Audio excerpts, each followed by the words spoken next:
Now, last week, farm workers in the Northern Cape died from a heat stroke because of high temperatures in that province.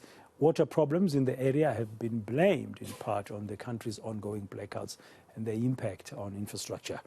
The Black Association of Agricultural Sector Farm Workers says they are subjected to harsh working conditions, often lack of the confidence to voice their concerns for fear of losing their jobs. Well, let's discuss this matter further now with the president of the association, Nosey Pieterse. Mr. Pieterse, good afternoon. Welcome to Today on eNCA.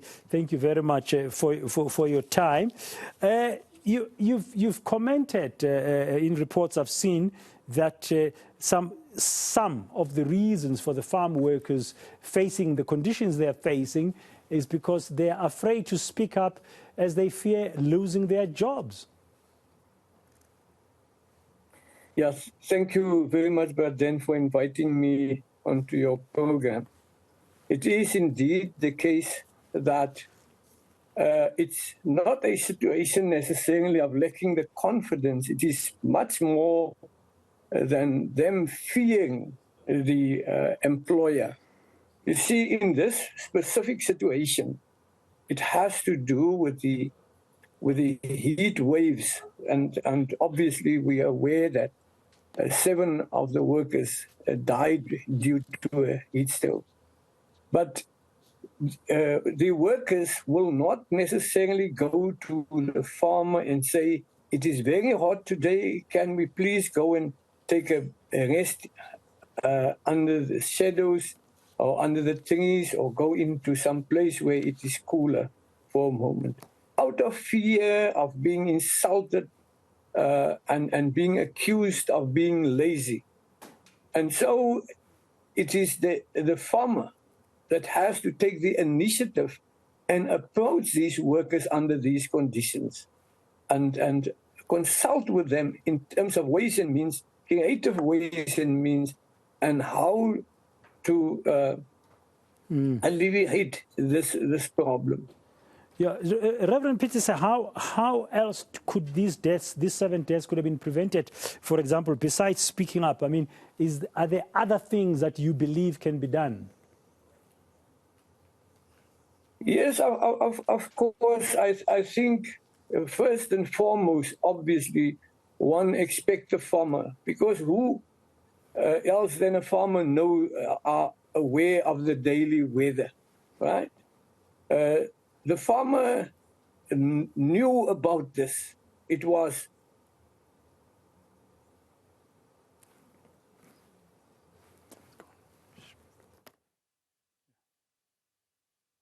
Apologies for that. We just lost that connection there to Reverend Nosey Pieterse, and I think it's been re-established. Reverend, are you back with us? Yeah. The connection is not the greatest. It keeps on freezing. But if you are back with us, you can continue. Yes, I'm sorry about that. Yeah. As I'm saying, the farmers were very much aware of the situation in terms of the temperatures that we are subjected to during the past couple of days. And them being aware that this is a health hazard, very much aware of the implications of heat of that extreme, they should have taken action to mitigate the situation that the farm workers were subjected to. It is a common law requires of the farmer, in the first place, to provide a safe working environment.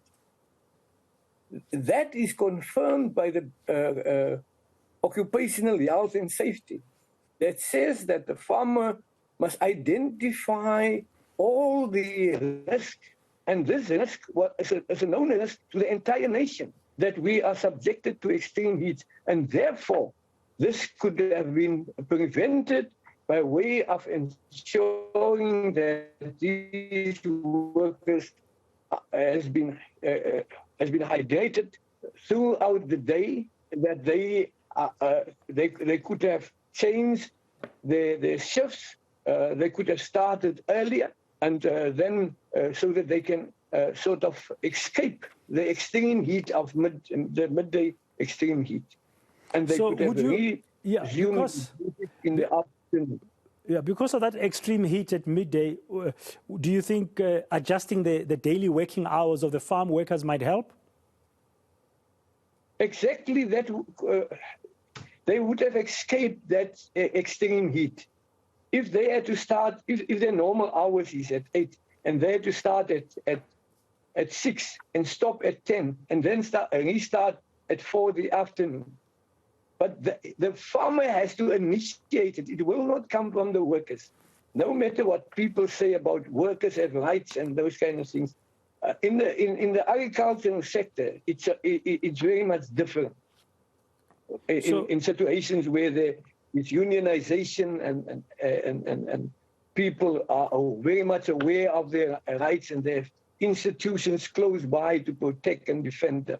How are you, as the association of the agricultural sector, how are you then planning to take this matter forward? Because, I mean, we are told that we're going to be facing more and more extreme weather conditions due to climate change. So there will be another heat wave in the future. How are you proposing to take this matter forward in supporting the farm workers?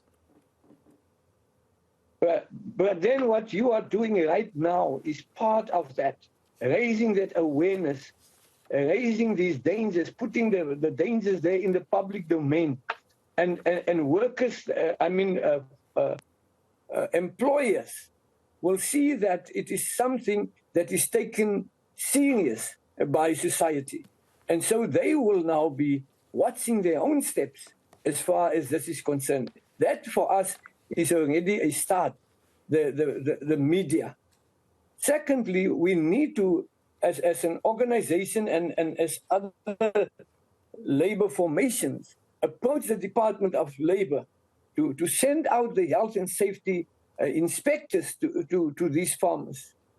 But there should also be an engagement with the Agri-SA and those other agriculture institutions. Okay, thank you very much for your time this afternoon, Reverend Nosey Pieterse.